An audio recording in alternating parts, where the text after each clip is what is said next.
Vamos a empezar la clase del día de hoy de abordaje en pacientes con cardiomegalia. Mi nombre es Eric Carranza Rodríguez, soy residente de cuarto año de la especialidad de radiología imagen aquí en el Hospital Universitario de Nuevo León, y mi maestro asesor fue el doctor Néstor Alejandro Rangel Ovalle. Muy bien. Bueno, como contenido vamos a ver una breve introducción, unas generalidades sobre la cardiomegalia, y vamos a ver las patologías más frecuentes que se ven en pacientes con cardiomegalia, que son principalmente miocardiopatía isquémica, dilatada e hipertrófica, y un poco de la falla cardíaca congestiva. Muy bien, bueno, la cardiomegalia es una designación general para varias afecciones que van a conducir a un agrandamiento del corazón y que generalmente se permanece sin diagnosticar en los pacientes hasta que ya empiezan a aparecer síntomas. Conforme va avanzando la calidad en la atención del paciente, pues se ha ido diagnosticando un poquito más, y obviamente se ha visto que es más frecuente, y pues ya se dio cuenta de que conlleva una alta mortalidad. Entonces, usualmente para el diagnóstico de cardiomegalia, pues los médicos se apoyan más que nada en los estudios de imagen para la clasificación de este tipo de pacientes. Y pues usualmente el estudio que le hacen a un paciente inicial pues es la radiografía simple, la cual pues como ya sabemos existe la medición que es el índice cardiotorácico, que va a definirse como el, el, um, el ratio de cuánto mide la silueta cardíaca en función de la caja torácica, que si es más grande del 50%, pues ya podemos decir que la silueta cardíaca está aumentada de tamaño. Y ya cuando se le decide hacer un estudio más especializado, se le puede realizar ya sea una resonancia magnética o una tomografía computarizada. Eh, y nos vamos a dar cuenta de que pues existen, si bien no existen unas medidas establecidas al 100%, existen aproximaciones de las medidas de los pacientes, pero lo importante de aquí es que las medidas de las cámaras cardíacas van a ser diferentes en cuestión de sexo de los pacientes, la edad y la superficie de área corporal que tengan los pacientes. Y bueno, pues así como de epidemiología, pues se han hecho estudios y se ha visto que en Estados Unidos hay una prevalencia de 5.8 millones de personas con cardiomegalia diagnosticada, porque pues también hay personas sin diagnosticar. Y bueno, pues la insuficiencia cardíaca de forma clínica y por estudios de imagen con los cardiólogos se va a definir como una fracción de eyección disminuida, que lo vamos a ver un poquito más adelante, que es abajo de 40%. Y bueno, los pacientes usualmente cuando vienen con cardiomegalias, pues algunos tienen la función preservada, otros no, y los pacientes que ya son diagnosticados con insuficiencia cardíaca, pues la estadística es que los pacientes mueran dentro de los primeros, los 5 años posteriores al diagnóstico. Entonces de ahí la importancia de diagnosticarlos a tiempo. Entonces, como pueden ver aquí en esta diapositiva, puse si no es que todos los diagnósticos de los pacientes que les pueden dar cardiomegalia, pues son muchísimas, ¿no? Son muchísimas para abarcar en una sola clase. Entonces vamos a abarcar las más importantes, que son la enfermedad arterial coronaria, que en este caso se traduce a una cardiopatía que puede ser ya sea de isquemia o infarto, la cardiopatía hipertrófica, y las miocardiopatías, que lo vamos a ver un poquito más adelante. Y también se incluyen ahí la cardiopatía hipertensiva, las enfermedades valvulares del corazón, los trastornos congénitos, pero eso las vamos a ver en una clase aparte, ¿de acuerdo? Y todas estas etiologías pues nos van a conformar el gran número de diagnósticos de los pacientes. Las demás no son tan frecuentes. Entonces, como ya les he dicho, muchos pacientes con cardiomegalia pues son asintomáticos, y la presencia de síntomas por sí solo no es específico para el diagnóstico, y pues le vamos a hacer los estudios de imagen. Muy importante también en estos pacientes pues la historia clínica, que obviamente pues el clínico la hace, pero nosotros también tenemos que interrogar al paciente sobre los síntomas que tiene el paciente para ayudarnos a orientarnos hacia qué tipo de estudio le vamos a hacer y si el paciente es candidato o no a realizarle el estudio, ¿de acuerdo? Entonces, los síntomas más prevalentes o los síntomas que más se presentan cuando ya nos envían al paciente, ya el paciente ya tiene síntomas y ya ya es necesario un diagnóstico por imagen.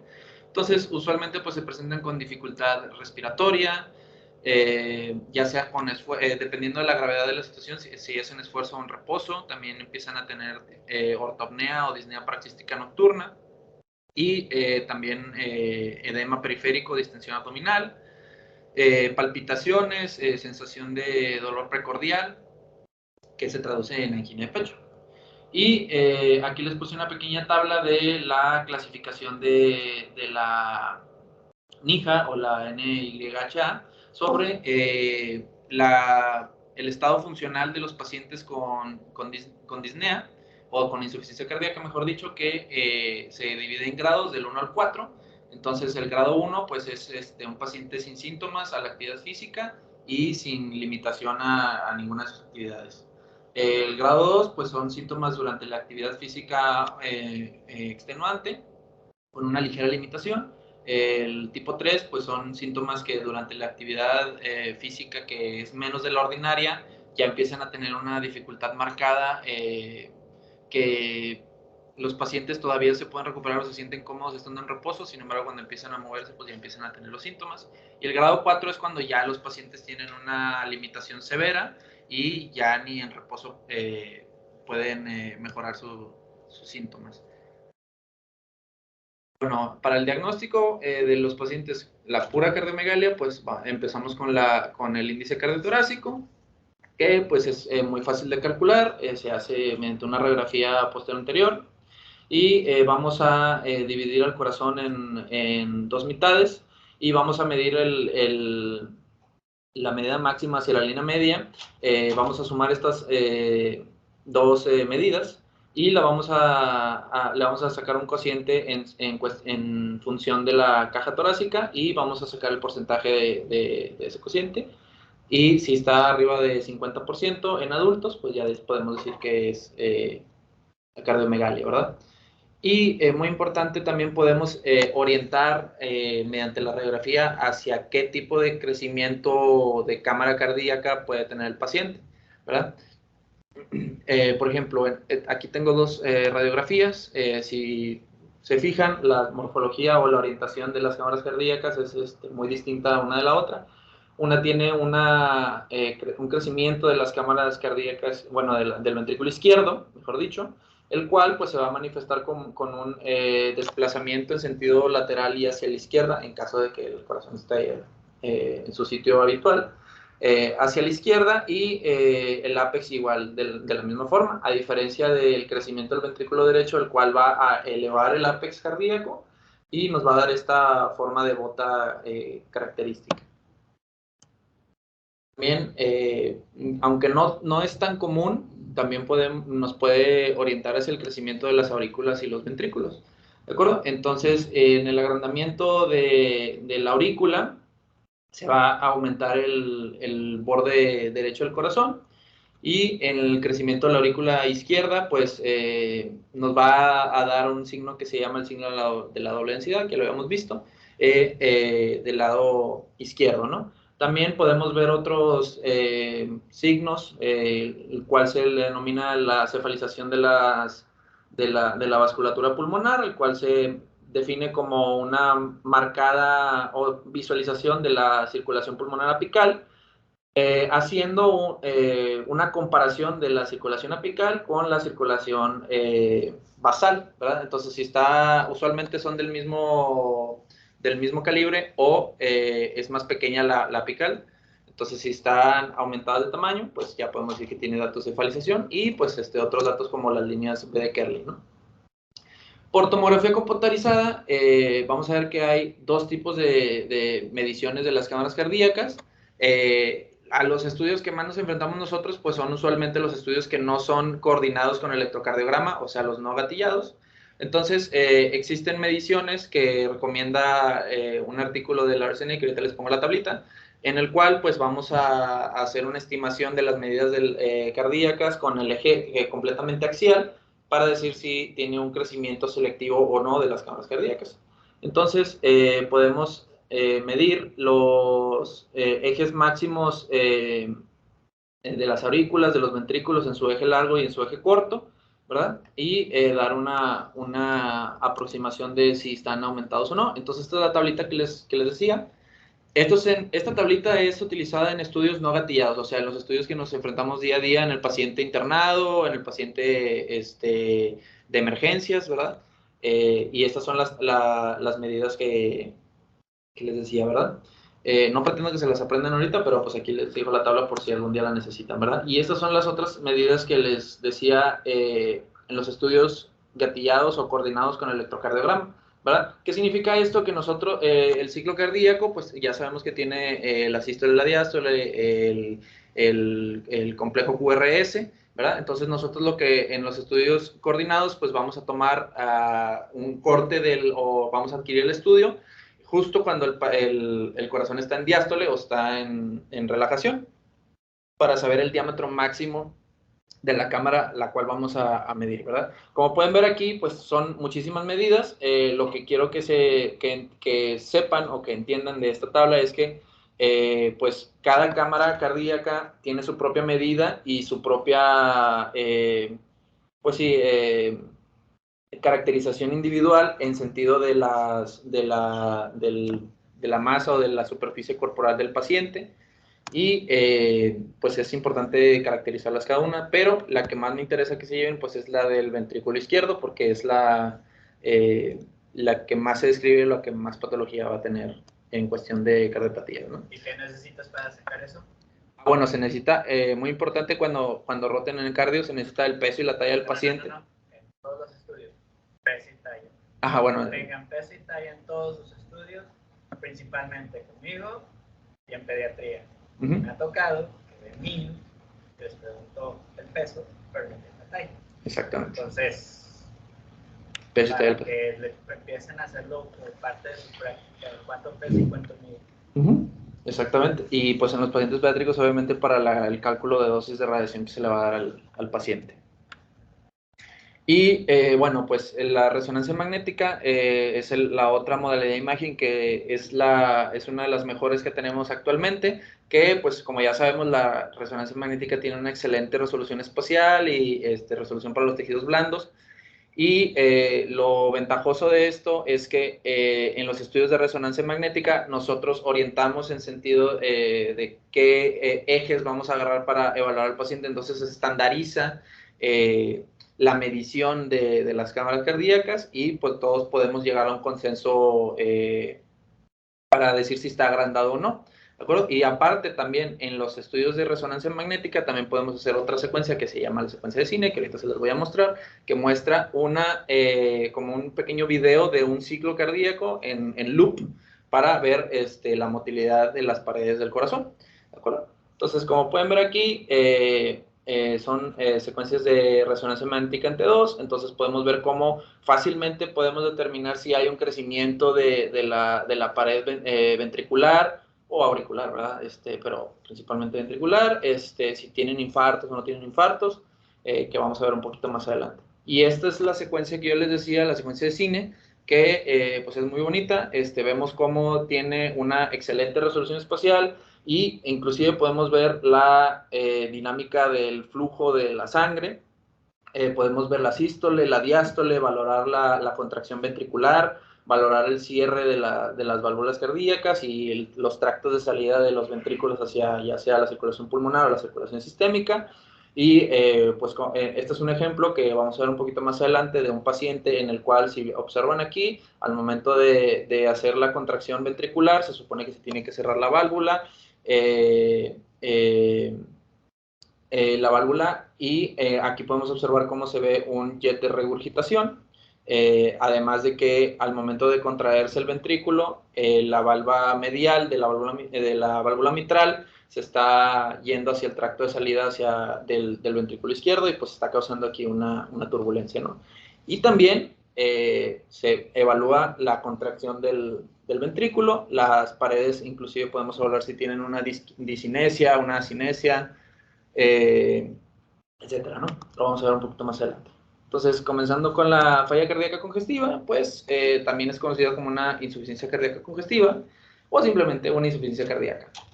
Y se va a referir al síndrome clínico que va a ser causado por una serie de factores hereditarios o adquiridos de la estructura del corazón y su función, obviamente, y va a provocar una gama de signos y síntomas que van a conducir a una disminución de la calidad de vida del paciente, ¿no? Entonces, esta es la clasificación que quiero que se aprendan de la insuficiencia cardíaca, en la cual vamos a dividir a los pacientes prácticamente en dos grupos: los pacientes que tienen una falla cardíaca con fracción de eyección del ventrículo izquierdo conservada y disminuida.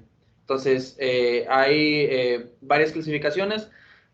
Usualmente la clasificación más frecuente es que los pacientes que tengan una insuficiencia cardíaca con fracción de eyección menor al 40% son los que entran en falla cardíaca con fracción de eyección disminuida, y los que tengan arriba de eso, o sea, de 41 para arriba, o inclusive hay unas clasificaciones que dicen de 50 hacia arriba, son los que la tienen conservada. Y pues obviamente los que tienen fracción de eyección disminuida, pues van a ser los que presenten todavía más síntomas. Y bueno, como ya les había dicho, las insuficiencias cardíacas tienen un sinfín de etiologías. No nos vamos a parar aquí tanto, solo para que lo sepan, ¿verdad? Entonces, una de las manifestaciones radiológicas más frecuentes pues son el edema pulmonar o la congestión venosa, en la cual pues bueno, aquí tenemos un estudio de radiografía posterior anterior y una tomografía de tórax en reconstrucción coronal. Entonces podemos ver cómo hay un aumento de la densidad generalizada de los campos pulmonares, de predominio iliar. Ya no alcanzamos a definir tan adecuadamente la silueta del corazón. Este patrón pues sigue el patrón como en alas de mariposa, y podemos ver cómo en los recesos costodiafragmáticos también están borrados, pues entonces podemos sugerir que tiene también un derrame pleural. Y en la tomografía computarizada pues vemos un infiltrado en vidrio pulido, parailiar, bilateral, simétrico, con esa conformación de alas de mariposa que es característico de esta entidad. Y como ya les había dicho, la cefalización de la circulación pulmonar, pues también nos habla de la insuficiencia cardíaca, que pues se va a traducir en un aumento en la presión auricular y ventricular, que va a haber una redistribución de flujo de la circulación pulmonar. Y lo que ya hemos visto nosotros en muchos pacientes aquí internados, pues son los derrames pleurales, que se pueden ver desde el ultrasonido, la radiografía y pues la tomografía. ¿De acuerdo? No me voy a detener tanto en esto, pero lo que quiero que entiendan es que la insuficiencia cardíaca congestiva no es en sí un diagnóstico para una cardiomegalia, sino es una consecuencia de la patología de base que tiene el paciente, que va a traducirse en una cardiomegalia y después hacia una insuficiencia cardíaca congestiva. ¿De acuerdo? Muy bien. La cardiopatía isquémica se refiere pues a una disfunción sistólica significativa con una fracción de eyección del ventrículo izquierdo que está alterada y que va a darnos como consecuencia una isquemia miocárdica o un infarto al miocardio.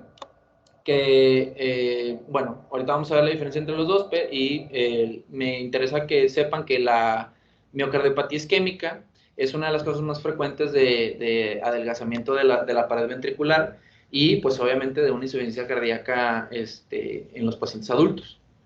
Existen los factores de riesgo, los modificables y los no modificables, que son pues la predisposición genética, el sexo del paciente, la edad, y pues los modificables pues el tabaquismo, la hipertensión, la diabetes mellitus, problemas de dislipidemias, sedentarismo y obesidad. ¿De acuerdo?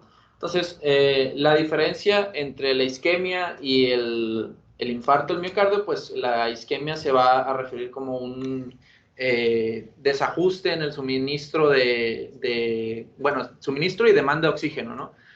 como consecuencia de cese de flujo que se produce por una lesión reversible del miocardio o pues sí, del miocardio, o sea, que si se prolonga esta lesión o disminución en el aporte, pues va a conducir a un infarto del miocardio, que pues en el infarto del miocardio pues es un cese completo del flujo sanguíneo hacia pues, sí, el miocardio, y va a haber una desvitalización completa del tejido que se va a traducir en una disfunción tisular.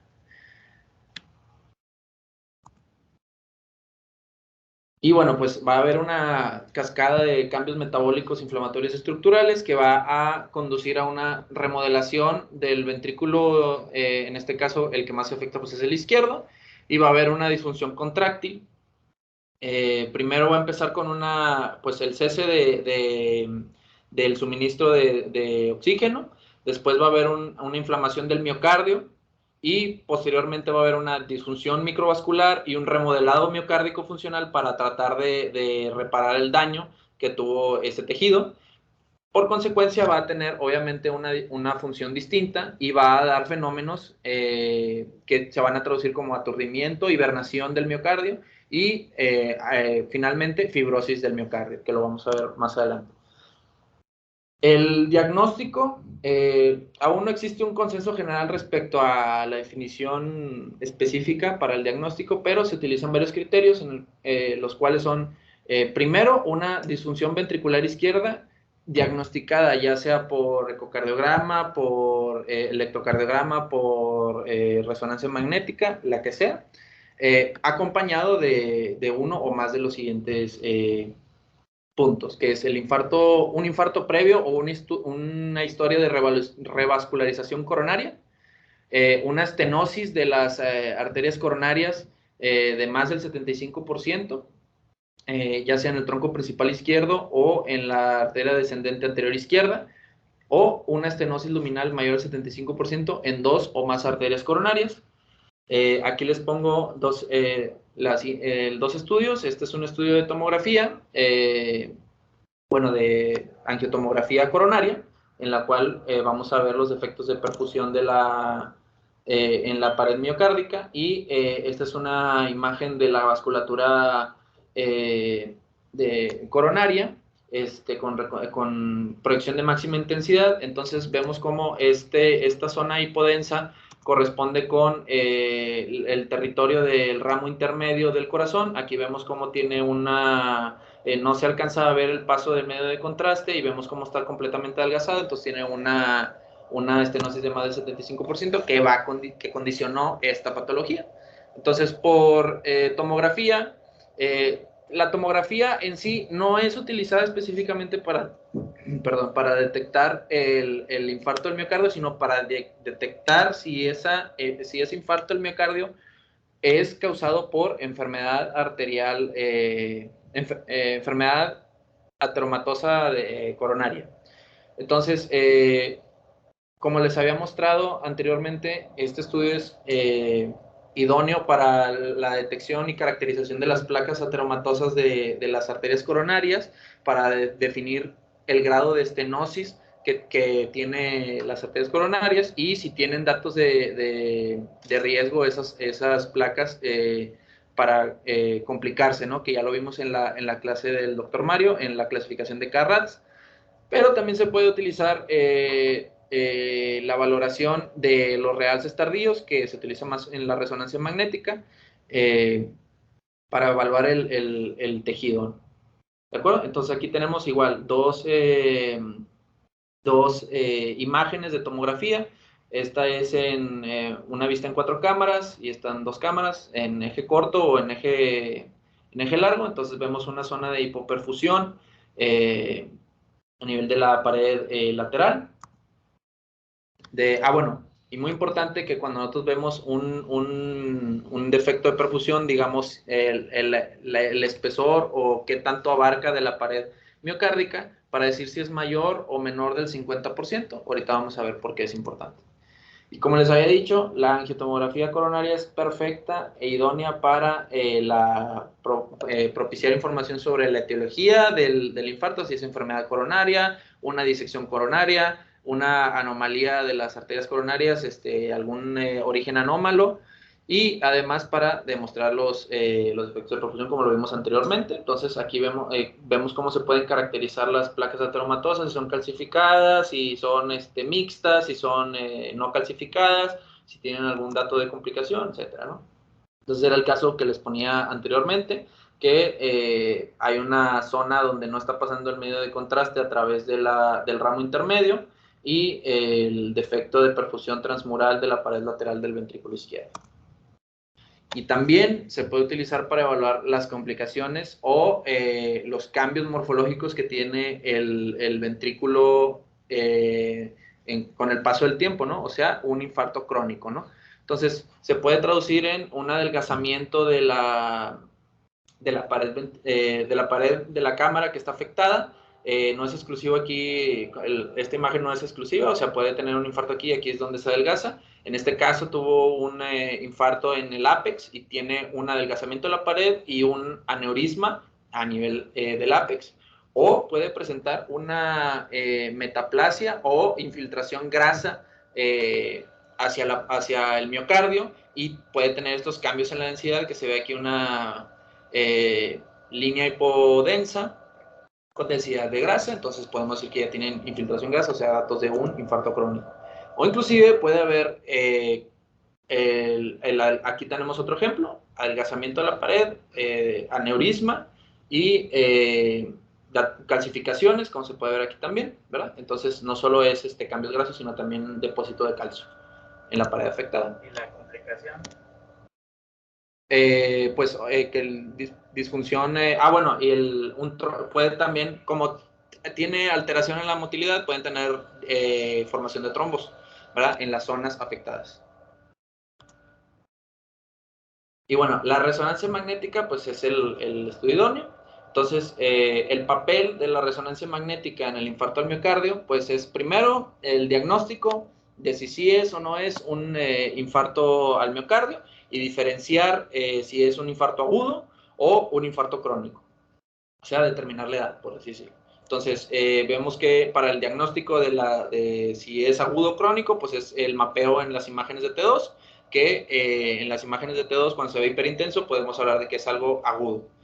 Y evaluar si la lesión o no es reversible con el índice de salvamiento miocárdico, que es el área que les comentaba anteriormente, que si nosotros vemos que en la resonancia magnética el paciente tiene el grado de porcentaje que tiene de afección de la pared, vamos a tomar eso y lo vamos, como por así decirlo, dividirlo entre el grado de realce del tardío del paciente. Entonces vamos a hacer una como división entre esos dos y vamos a predecir si ese tejido es potencialmente salvable o no, ya que si el paciente tiene una afección transmural mayor al 50%, muy probablemente tiene una baja probabilidad de recuperar ese tejido. Si es del 100%, pues ni hablar, no hay probabilidad de salvarlo. Y si tiene menor al 50%, perdón, sí tienen altas probabilidades de recuperar ese tejido. Y como ya les había mostrado en la secuencia de cine, también valorar la contractilidad cardíaca para evaluar la fracción de eyección del ventrículo izquierdo. ¿De acuerdo? Entonces, estas imágenes, esta es una imagen en T2 en secuencia Dark Blood o sangre negra. Entonces, vemos cómo tiene un aumento de la señal transmural, los segmentos anterior y septal, que pues es compatible con edema miocárdico agudo en el territorio de la descendente. Se me fue el nombre. Se me fue el nombre. Ahorita lo recuerdo. De la descendente anterior, ándale, perdón. De la descendente anterior, y cuando le aplicamos el medio de contraste, vamos a evaluar el grado de realce tardío que tiene el paciente. Entonces, los realces tardíos que vamos a evaluar es, si, bueno, el tipo de realce que tiene el paciente, si es subendocárdico, intramiocárdico o completamente transmural, si es solamente de un territorio vascular o si es generalizado, parchado, todo eso, ¿verdad? Entonces, los infartos miocárdicos se caracterizan por tener un realce subendocárdico, ¿de acuerdo? O sea, adentro de la luz del ventrículo, en la pared, ¿de acuerdo? Estas son las secuencias más importantes que vamos a utilizar en la resonancia magnética. De nuevo, la secuencia T2 o Dark Blood y el realce tardío, ¿de acuerdo? Entonces, este es otro ejemplo en el cual podemos ver cómo hay un aumento de la intensidad muy marcado, sobre todo a nivel apical, pero cuando vemos las zonas de realce tardío subendocárdico, vemos que tiene una afección menor al 50%, entonces vamos a traducirlo en que este paciente tiene una alta probabilidad de recuperar ese tejido. Muy bien, y bueno, estos son más ejemplos, ¿no? El realce subendocárdico, característico de los infartos al miocardio, y asegurarnos de definir bien específicamente los territorios que está afectando, ¿de acuerdo? Y la afección. Entonces, más del 75% de afección transmural se va a traducir en una muy baja o casi nula probabilidad de recuperación a 6 meses, a pesar del tratamiento de revascularización. Mayor del 50%, bueno, pero menor del 75%, pues es baja probabilidad, y menos del 50% es alta probabilidad de recuperación del segmento afectado, y pues obviamente este paciente es candidato a una revascularización urgente. Y bueno, pues aquí les traigo otro ejemplo de un infarto al miocardio, el cual se ve el realce subendocárdico, pero vemos como ya tiene afección transmural de mayor al 50%. Que es aquí en la secuencia de T2 vemos como tiene un aumento de la intensidad transmural, y corroborándolo con el contrastado, pues vemos que ese tiene más del 75%, entonces tiene menos probabilidad de salvarse. Entonces,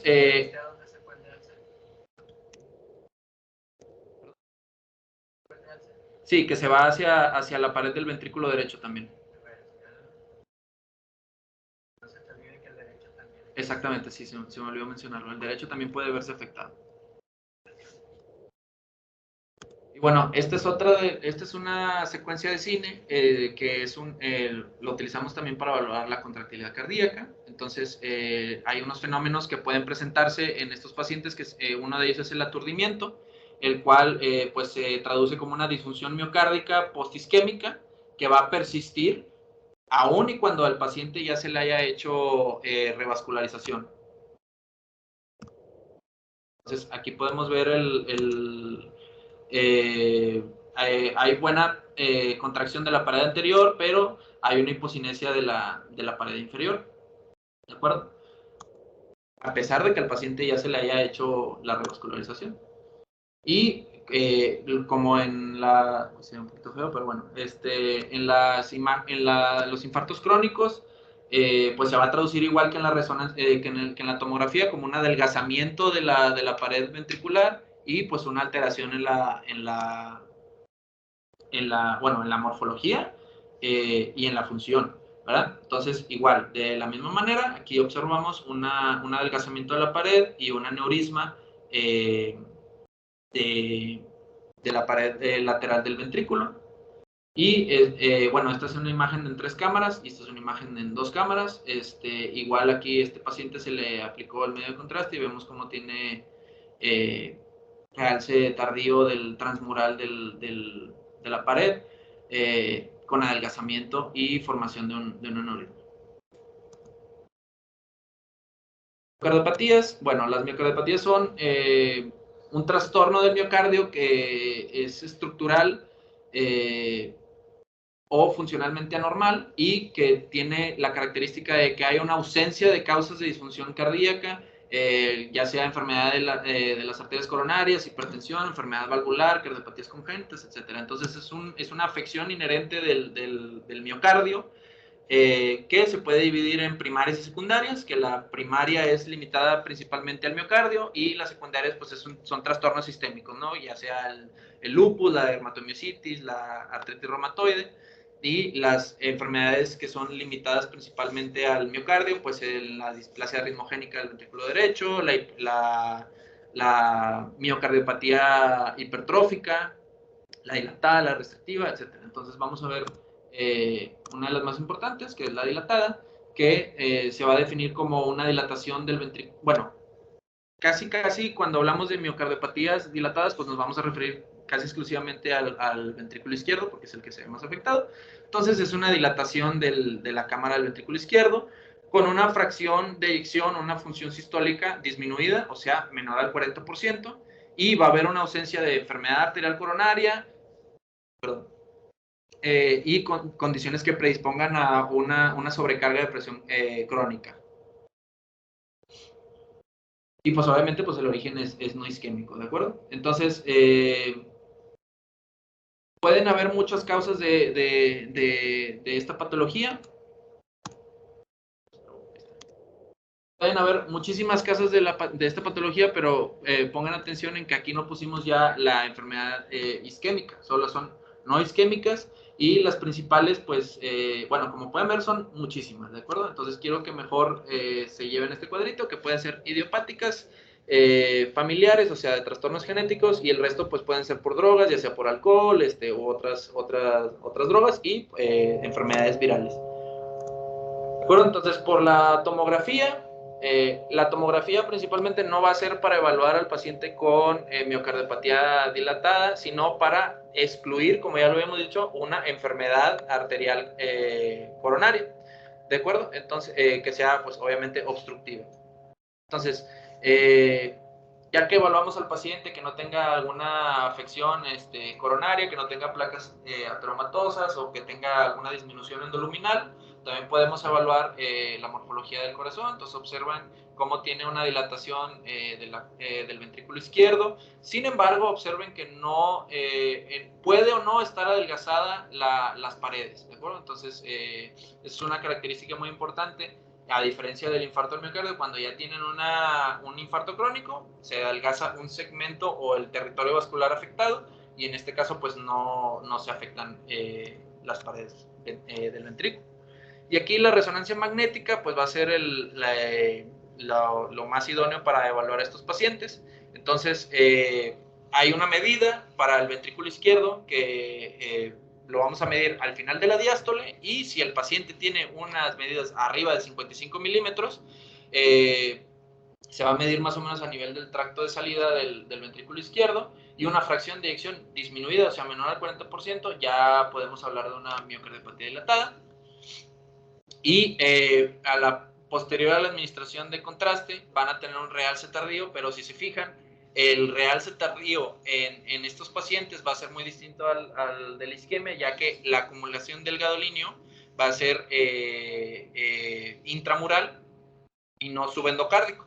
Si pueden observar en la pared septal, vemos como nada más está una línea hiperintensa contenida, por así decirlo, por la pared del miocardio. ¿De acuerdo? Y pues lo que les decía, que hay que medir las medidas del ventrículo izquierdo, y también, como ya les había dicho, la función valvular tenemos que evaluarlo para descartar que no sea esta dilatación a causa de una disfunción valvular. ¿De acuerdo? Y pues estos son más ejemplos de resonancia magnética. Entonces observamos cómo tiene una dilatación de los diámetros del ventrículo izquierdo, sin adelgazamiento de su pared. Posterior a la administración de medio de contraste, vemos una línea hiperintensa a nivel septal, que está intramural, ¿de acuerdo? Y que no tiene, que la apertura y clausura de las válvulas está preservada, y no tiene historia de algún infarto. Se le hace un estudio de angiotomografía y descartamos la enfermedad coronaria. Igual, este es otro ejemplo. vemos cómo tiene esta línea hiperintensa de forma, bueno, también de forma generalizada, porque en los pacientes que tienen isquemia pues, está más afectado el territorio vascular y esto es más de forma generalizada, ¿de acuerdo? Entonces, para que se lo lleven, tengan mucho ojo. Y aquí les pongo un ejemplo de la isquemia versus el realce transmural. Vean cómo tiene el realce subendocárdico y está dilatado el ventrículo izquierdo, a diferencia de este que tiene el realce transmural. ¿De acuerdo? Y aquí les traigo... perdón, intramural, perdón. Intramural. Entonces aquí les traigo dos... Sí. Este tipo de realce, a ver, un R4, o qué patrón se llama este versus este.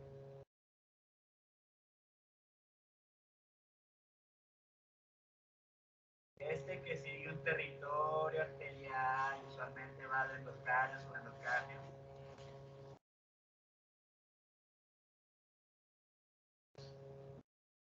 Versus este que no sigue el territorio vascular y que está principalmente en el endocardio.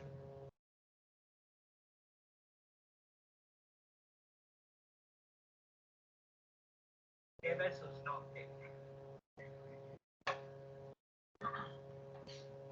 Ya lo describió Eric, todo esto sigue un territorio vascular, va de adentro hacia afuera. ¿Cómo se llama? Realce tardío con patrón ¿qué?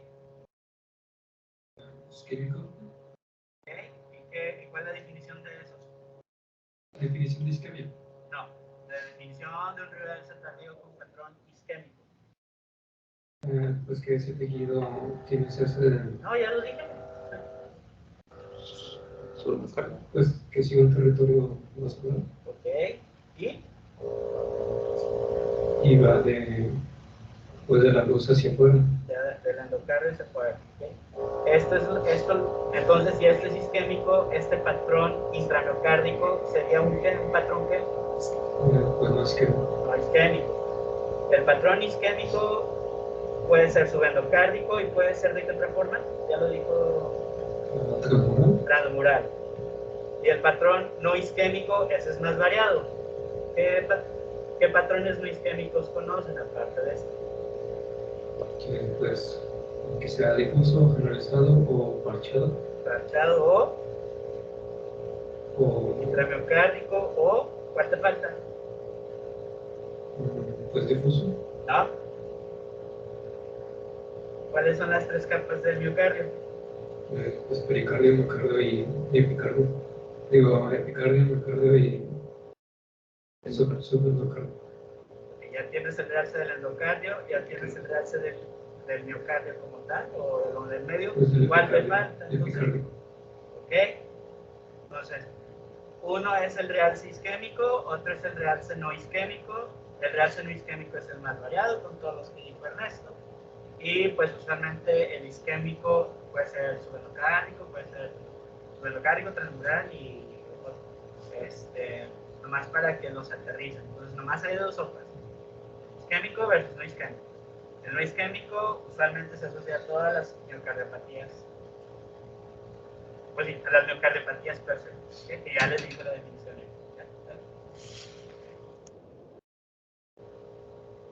Ok, entonces aquí les traigo dos secuencias de cine en la cual podemos evaluar la contractilidad del ventrículo izquierdo.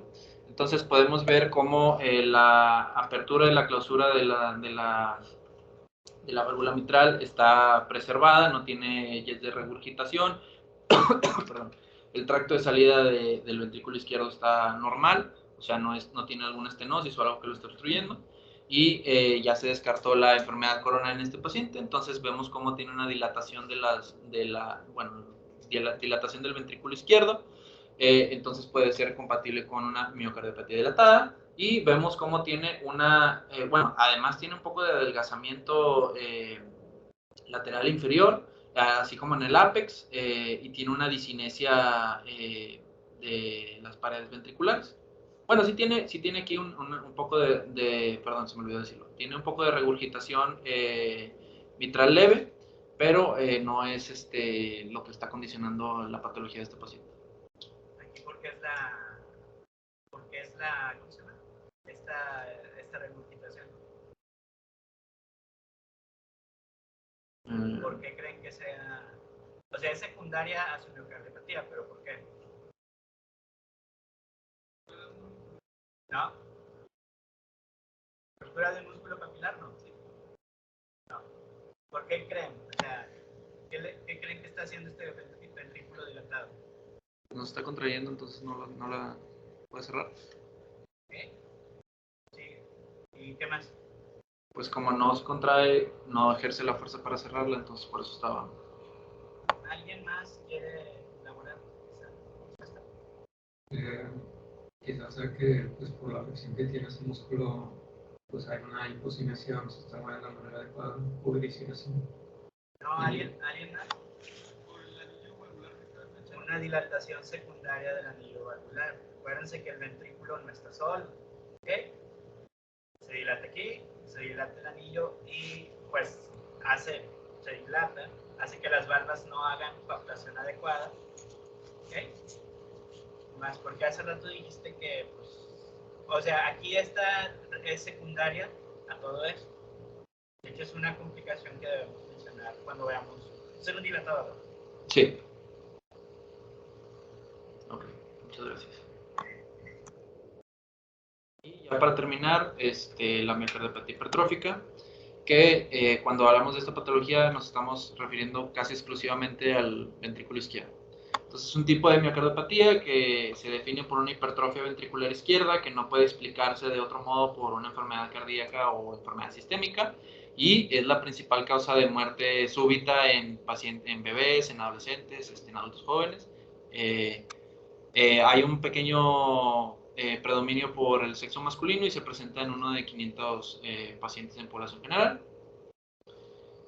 Y pues como ya hemos visto en algunas partidos de fútbol, vemos como, o en otros deportes, vemos como los pacientes deportistas de alto rendimiento están haciendo su actividad normal y de repente se desploman y tienen una muerte súbita, pues es muy probablemente por este tipo de entidad. Y pues el cuadro clínico pues es muy variable, pueden cursar totalmente asintomáticos, como es el caso que les muestro aquí, o pueden presentar datos de disnea, angina del pecho, síncope, etcétera, ¿no? Entonces, la tomografía no se utiliza específicamente de rutinaria para la evaluación de los pacientes con miocardiopatía hipertrófica, pero se puede utilizar en pacientes en los cuales o no tienen acceso a resonancia magnética o está completamente contraindicada, como es el caso de los pacientes con marcapasos. ¿De acuerdo? Entonces, si tiene una buena resolución espacial, podemos evaluar la pared ventricular, en este caso que es la septal, y el estudio de elección pues es la resonancia magnética. Entonces, la resonancia magnética, los criterios diagnósticos pues va a ser una medición de la pared, de cualquier pared del ventrículo mayor a 15 milímetros, lo normal es abajo de 12, y si tienes antecedentes heredofamiliares pues es arriba de 13 milímetros. Cuando los pacientes tienen arriba de 30 milímetros ya es un factor de riesgo independiente para causarle una muerte súbita al paciente. A ver, los R1, ¿qué patrón de herencia tiene esto? Es una pregunta de narco. ¿O suele tener más bien? ¿Se acuerdan? Patrones de herencia. Genética.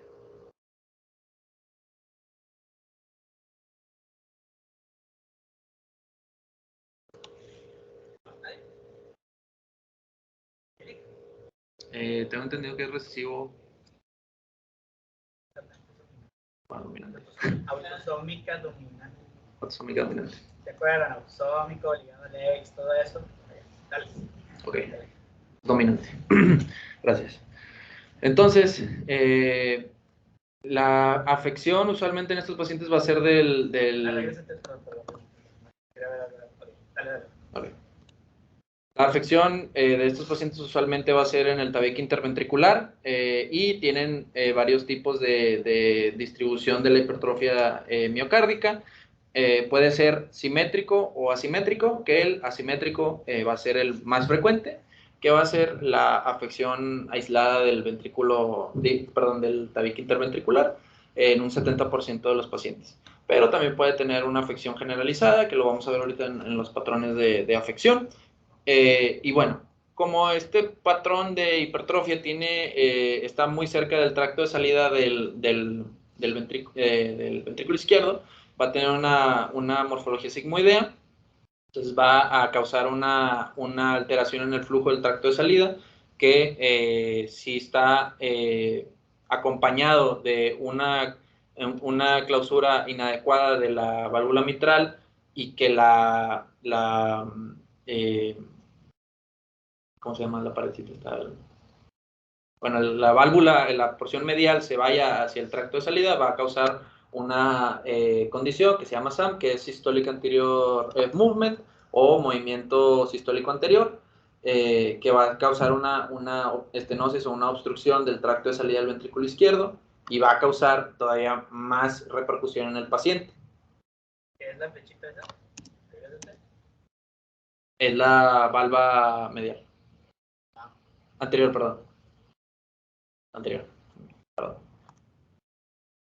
Y que, bueno, este es un cuadrito, una imagen un poquito más bonita. Entonces, vemos cómo hay hipertrofia del ventrículo y que la valva anterior no tiene una clausura adecuada. Entonces, al momento de haber una contracción o una sístole ventricular, va a insinuarse hacia el tracto de salida del ventrículo izquierdo y va a causar una estenosis, por ende, agraviando los síntomas del paciente. Entonces, aquí les traigo dos secuencias en cine. Entonces, vemos la hipertrofia septal bueno, también el lateral del ventrículo izquierdo. Vemos cómo la aurícula se está contrayendo, está pasando la sangre hacia el ventrículo lo envía hacia el tracto de salida, y vemos cómo la válvula mitral, la valva anterior, está insinuándose hacia el tracto de salida del ventrículo izquierdo y está causando esta turbulencia en el tracto de salida. Vemos cómo... la turbulencia.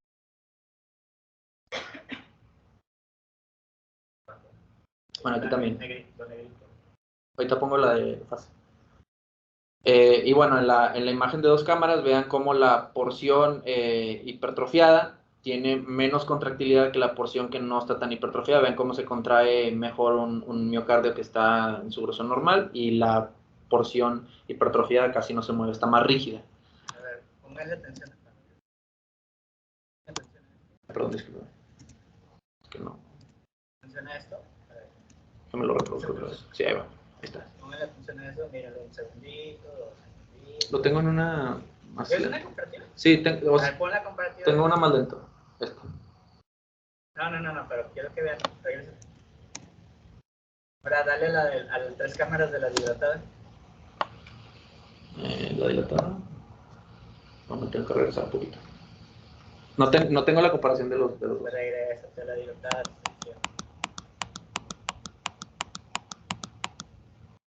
Ahí, reproduce esta.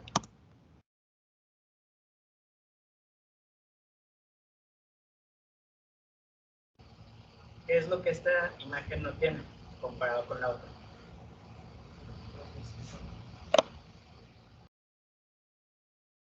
Esta R4.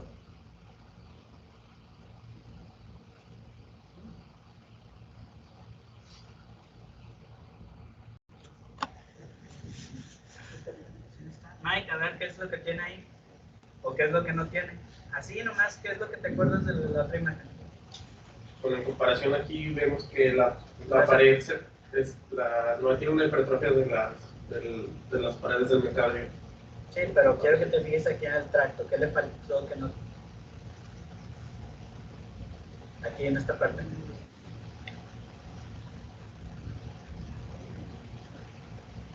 ¿Miren ahí cómo la válvula se está aplaudiendo? Como que medio se alcanza. Que la valva anterior no estaba obstruyendo el tracto de salida. Entonces, ¿qué le falta aquí que sí tiene la otra imagen? Que usualmente debería faltar. La turbulencia que se ve. Esa hipointensa que se ve en la otra imagen. ¿Sale? Fíjense aquí cómo el tracto de salida está despejado. Digo, este está enfermo. Miocardiopatia dilatada, pero dale.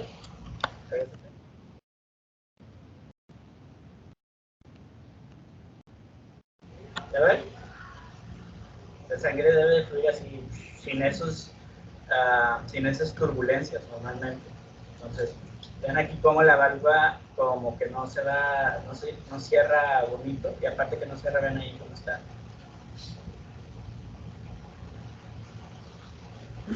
Ahora sí muestra desde. Entonces, aquí les traigo la misma secuencia, las mismas vistas, pero un poquito más lento para apreciar un poquito mejor lo que ya explicaba el doctor Néstor. Y en la imagen de fase del contraste, aquí podemos apreciar bien la dinámica de flujo del contraste. Entonces, vemos como al momento de contraerse el ventrículo izquierdo hay un poco de regurgitación hacia la aurícula izquierda, y al momento de contraerse hacia el tracto de salida vemos la zona de turbulencia que se manifiesta como una zona hipointensa turbulenta.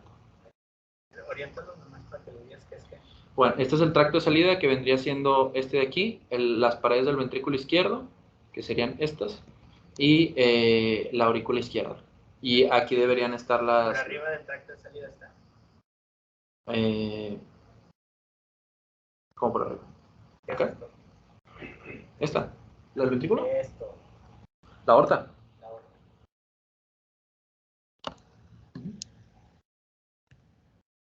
Muy bien, y pues hay muchos fenotipos de miocardiopatía hipertrófica, que la más común pues es la afección septal, puede ser focal o puede ser difuso, puede ser, que esa es la asimétrica, y la simétrica pues es la concéntrica, que es la que afecta de forma generalizada las paredes del ventrículo. Entonces aquí les traigo más ejemplos de una afección asimétrica septal, y vemos la hipertrofia septal, y vemos cómo en la aplicación de medio de contraste en las fases tardías, vemos cómo tiene una afección parchada, transmural, ¿verdad? A diferencia de las otras patologías que vimos anteriormente. Y en la forma concéntrica, muy importante que esta sí tiene diagnósticos diferenciales, por ejemplo, en los pacientes que son atletas, en los pacientes de alto rendimiento, va a tener sí tienen un engrosamiento reactivo por la actividad que hacen, pero la fracción de eyección está preservada, y en los estudios de control, ese engrosamiento, si los pacientes cesan de hacer ejercicio, la pared ventricular retorna a su grosor normal, ¿de acuerdo? En la estenosis aórtica, que puede causar igual hipertrofia ventricular izquierda, pues obviamente vamos a ver un flujo turbulento a través de la válvula aórtica y una disminución del área valvular a nivel de la sístole, en la valoración en la resonancia magnética. En la hipertensión arterial, las cámaras y la fracción de eyección del ventrículo izquierdo van a estar conservadas, y puede haber un engrosamiento de hasta 16 milímetros, y el realce tardío pues es raro. Y en los pacientes con afecciones sistémicas como la amiloidosis, la sarcoidosis, la enfermedad de Fabry, pues son afecciones que no solo afectan al miocardio, sino que afectan otros órganos de la economía, y que tienen un patrón de realce parcheado generalizado del miocardio. En algunas ocasiones pueden ocurrir complicaciones en estos pacientes que pueden condicionar la formación de trombos intramiocárdicos. Por ejemplo, en este paciente que tiene una miocardiopatía hipertrófica concéntrica en la pared septal y lateral, vemos cómo tiene un adelgazamiento a nivel del ápex, y se ve una zona hipointensa apical, que es compatible con un trombo intramiocárdico. Y aquí les traigo tres vistas del mismo paciente en cine, en la región del ápex, en el tercio medio y en el tercio basal. Entonces vean cómo tiene una hipertrofia del septal, perdón, y conforme vamos avanzando hacia la base, hacia la región basal, vemos cómo las regiones donde no está tan engrosado se contraen muchísimo mejor en comparación con las porciones hipertróficas. ¿De acuerdo? Y aquí les traigo... Los solos se contraen, se relajan. Se relajan, sí, es correcto. También hay que evaluar la relajación miocárdica. Entonces, por último, pero no menos importante, les traigo aquí las imágenes del realce tardío del paciente. Entonces, el realce tardío en estos pacientes es muy importante, ya que si tienen una miocardiopatía hipertrófica la pueden tener, pero si presentan un realce tardío, ese es un factor de riesgo para mal pronóstico, ya que estos pacientes pueden desarrollar arritmias, alteraciones en la motilidad del miocardio y pues últimamente la muerte súbita, ¿de acuerdo? Entonces es muy importante que nosotros reportemos inmediatamente al médico tratante, porque estos pacientes tienen que ser tratados inmediatamente, ya sean con ablaciones, me parece que era con alcohol, o una remoción de porción miocárdica, en caso de tener el movimiento anterior sistólico, ¿verdad? Entonces, eso es lo importante de lo del